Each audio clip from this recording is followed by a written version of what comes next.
Good morning, Moonhaven Falls. You're listening to the Crystal Network, and I'm your host, Audrick Cashmere. Now, if you have looked towards poor Farmer Miller's remaining acreage and Stirge farm this morning, you've likely noticed our local missing geography has once again undergone a bit of a wardrobe change today. Having basically no time to settle our new status quo with our neighbor to the southeast, an additional issue has now sprung up to the southwest, leaving Alara and the town watch scrambling to keep an eye in both directions at once. They have in fact requested the assistance of our own Morwen Brightseen, who is currently making his way out to the East Bridge. It would seem that the washout fog, that strange, empty mist that's been sitting over what little remains of the missing fields, has begun to glow. It's a soft, rhythmic pulsing, like the heartbeat of a star.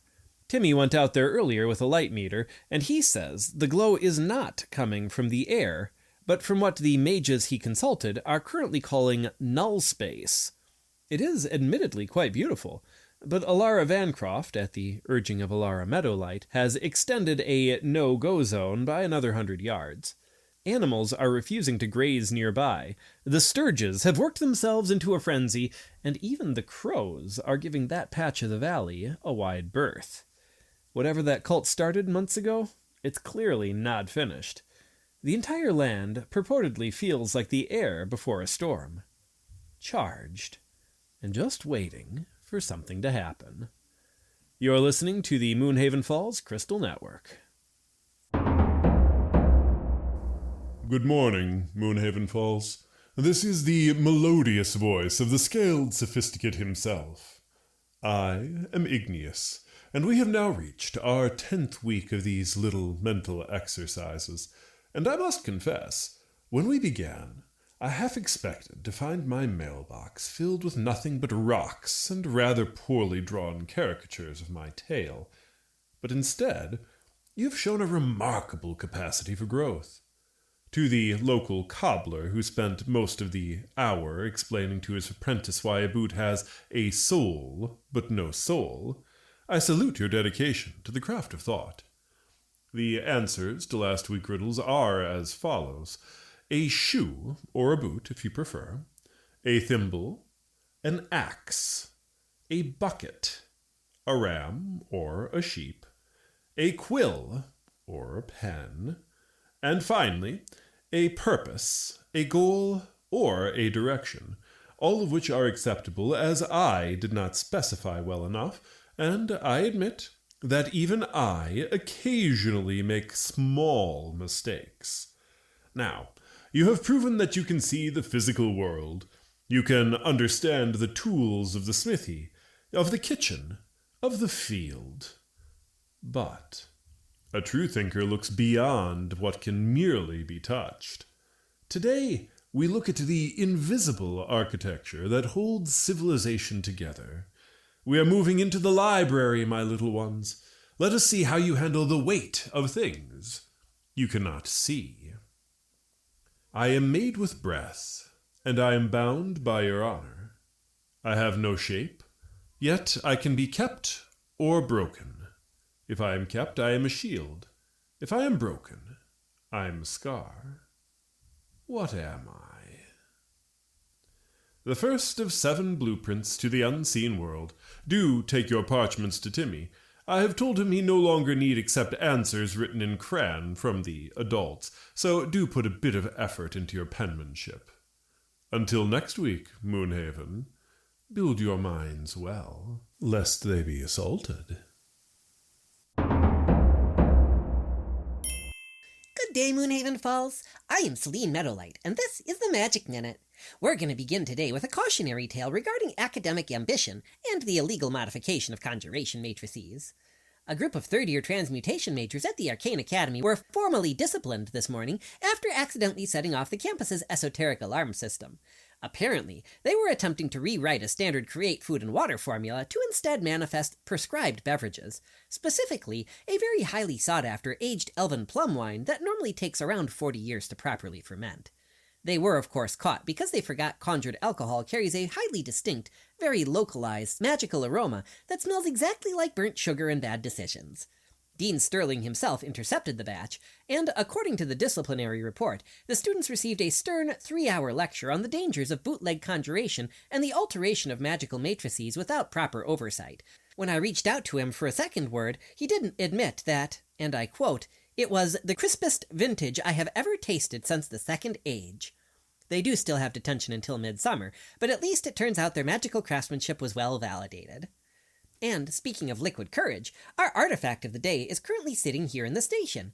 It's a beautifully polished silver band known as the Ring of Courage. It's a fascinating piece of psychic enchantment. When worn, it perfectly mimics the cognitive effects of having 3 pints of Dwarven fire ale in your system. It completely strips away your social anxieties, it silences your self-doubt, and it leaves you feeling utterly invincible, all while keeping your mind sharp, your vision perfectly clear, and your motor skills completely unimpaired. Which sounds great. Until, of course, you realize the massive psychological catch. After all, if you do something incredibly foolish while wearing it, like, say, telling Lord Kendrick's aunt exactly what you think of her Sunday gossip circle, you don't even have the excuse of being drunk to fall back on.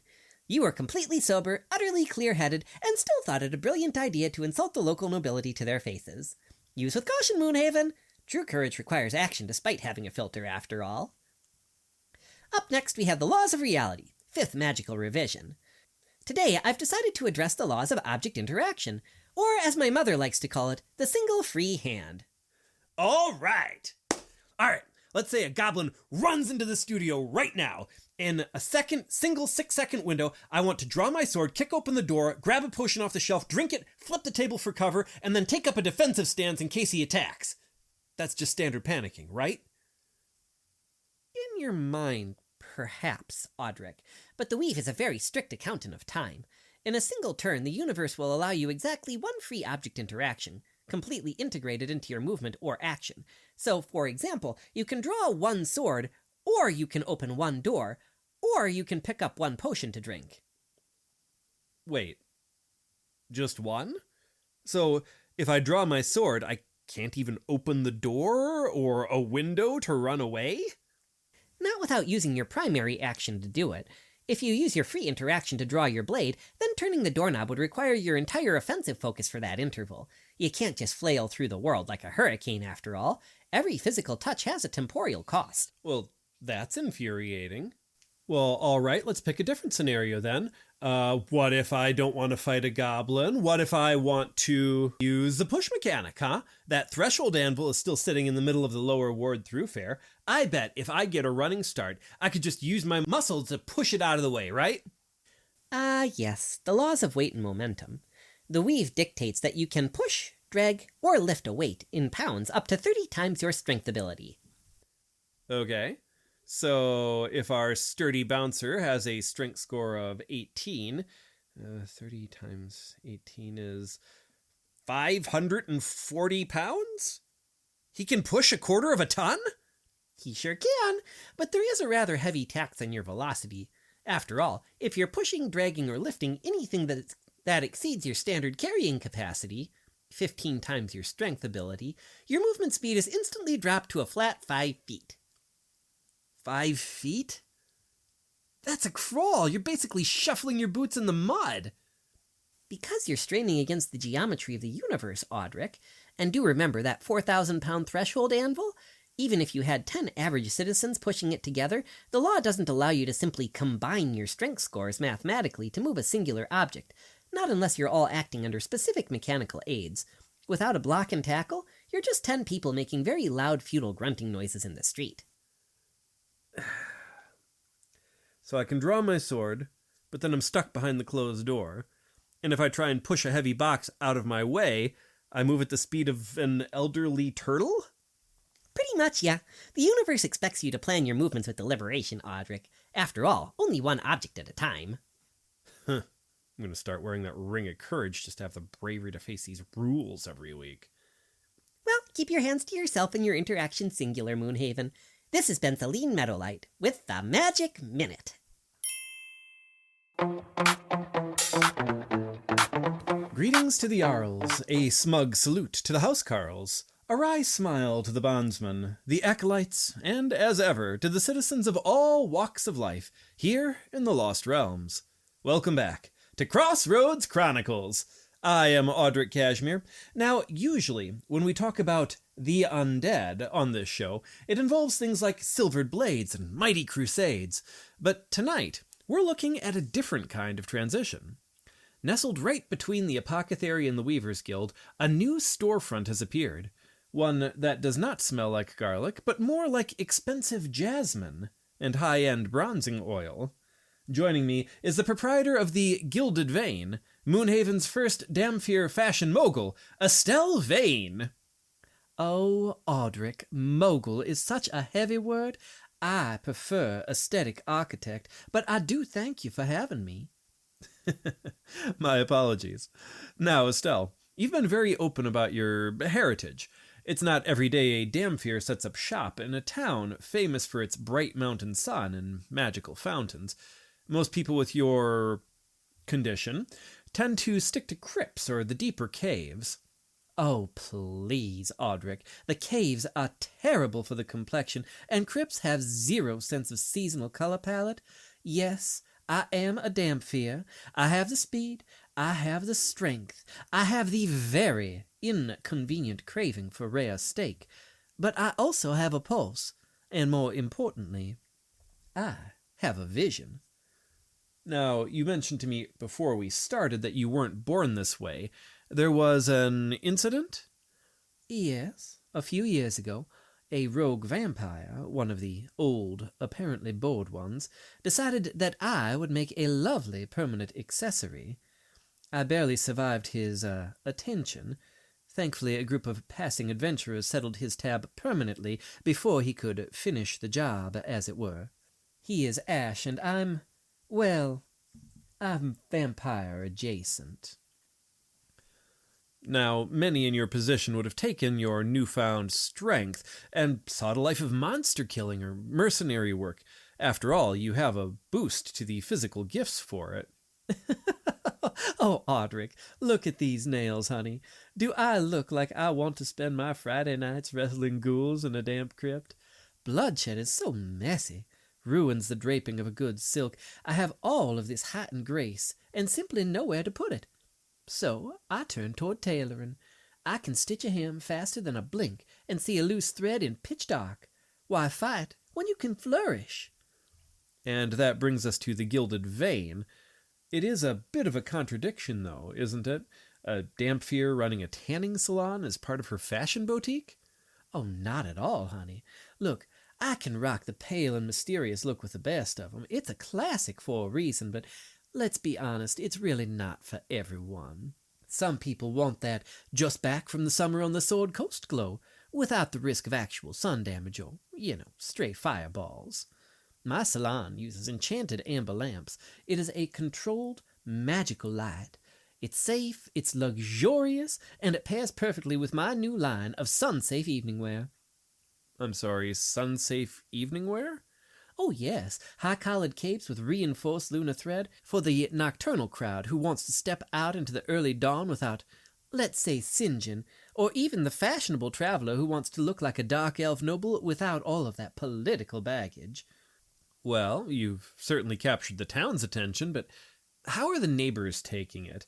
I must imagine that some of the more traditional citizens might be a bit nervous about a Damphir measuring them for a suit. Oh, for the first few days it was a bit quiet, yes. And then I fixed the mayor's favorite waistcoat. Valerius, or was it Vivian that day? Whichever. Suddenly everyone realized that a Damphir's touch is incredibly precise. I'm not interested in your neck, darling.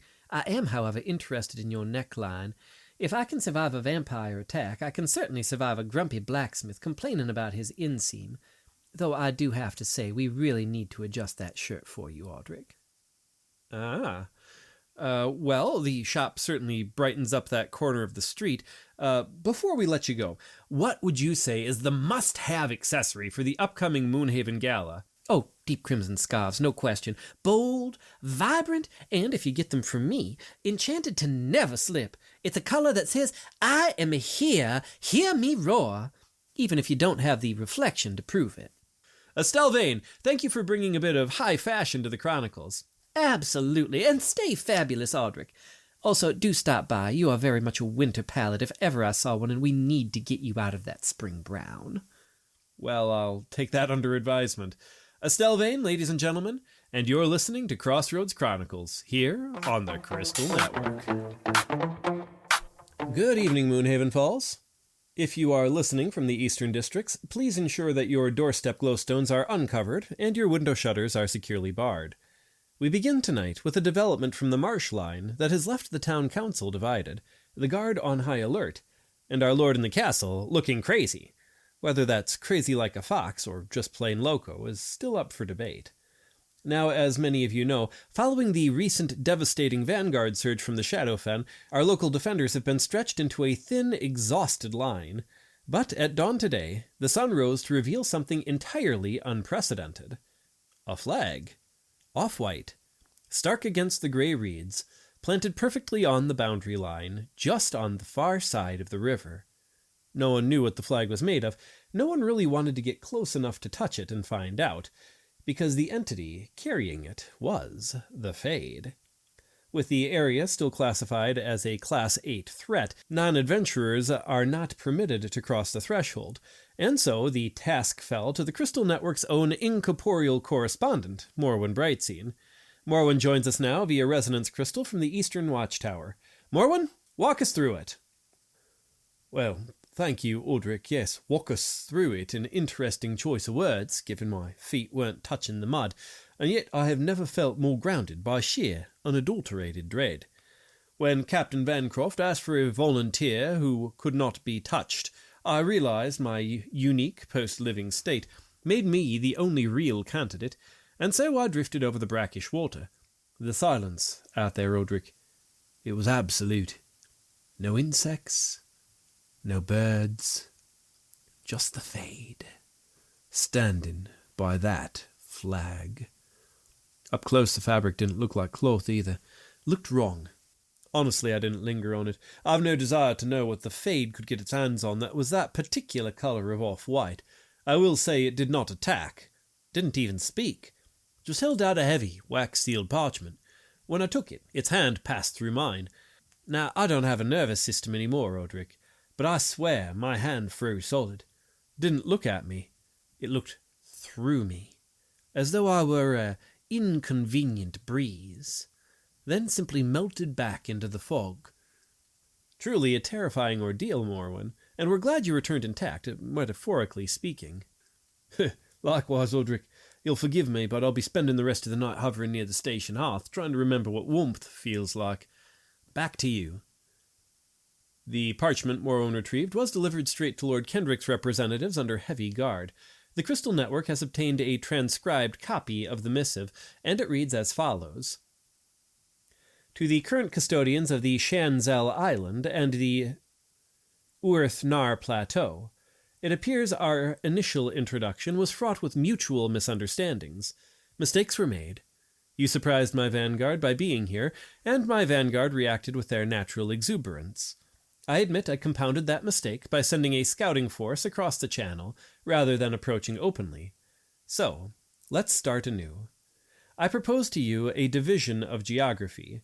You remain upon your plateau and your island, and I shall remain within the hollows of the sunken spires of Urs-Nal, and we shall ignore one another. If, for whatever reason, individual adventuring parties should choose to trespass into the city of Urs-Nal, I shall assume, naturally, that they are independent contractors, entirely unconnected to your municipality, and I will deal with them, much as your household deals with the rift vipers and the dimensional mice. Pests will be pests, after all. Stay to your side of the river, and I shall stay to mine. There is no signature on this chillingly bureaucratic offer of, peace, and in a move that sent shockwaves through the guardhouse, Lord Pernatius Kendrick has officially signed the accord. The Shadowfen is now, by royal decree, the sovereign zone of the Fade. It is entirely, legally, at your own risk. The political fallout in the town is already fracturing along predictable lines. Captain Bancroft was reportedly furious during the council meeting, arguing that this treaty is a tactical stalling tactic. Her words were, quote, The Fade isn't offering peace. He's offering a legal loophole to butcher our people one party at a time without us being allowed to march the guard in to avenge them. Despite the treaty, Captain Vancroft has ordered the civilian night patrols to remain active and has doubled the glowstones for the eastern shoreline. Meanwhile, our local arcane scholar and Kids Club leader, Gary, has expressed a deep skepticism regarding the Fade's sudden pivot to diplomacy. Gary notes that entities of the Fade's specific nature rarely sue for peace, unless they're hiding something.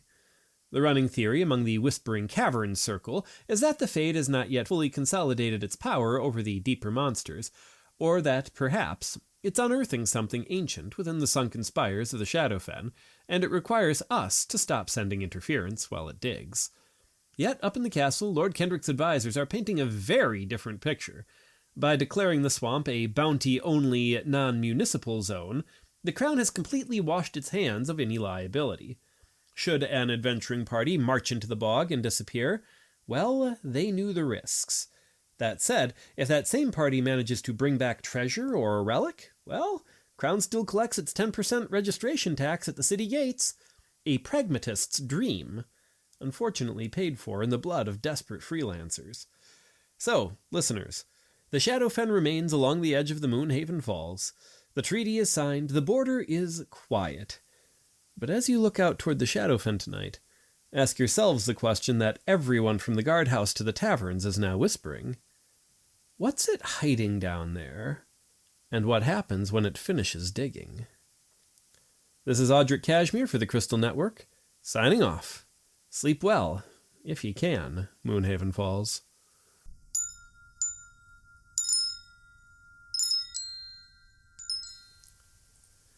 Thank you for listening, gentle beings. This concludes our episode for the week. I release a new episode every Tuesday morning at 5 a.m. Eastern, and I hope you found this podcast to be inspirational, chuckle-worthy, and rather amusing.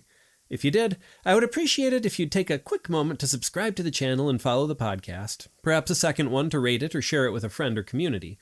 It's a simple, easy action that lets the algorithm know that you listen to and want to continue hearing these stories. Please keep in mind I personally create, edit, record, and produce all of the content for this show, with the occasional guest appearance from my wife and children. So, if you want to buy any of us a cup of coffee or a bottle of lemonade once a month, as encouragement to continue creating it, we gratefully accept. As a reminder, we would be delighted to see your answer to Ignis's daily challenges. I do post them to Facebook and Patreon once a day. There should be a link to both pages in the description. And if you'd like to engage with a specific character, or just the channel in general, please pop in and say hello. We would also like to thank all of our supporters. My family and I genuinely appreciate all of you showing your support by tuning in every week, and we would like to thank you for continuing to do so. I look forward to seeing you in the comments, and I hope you tune in again next week.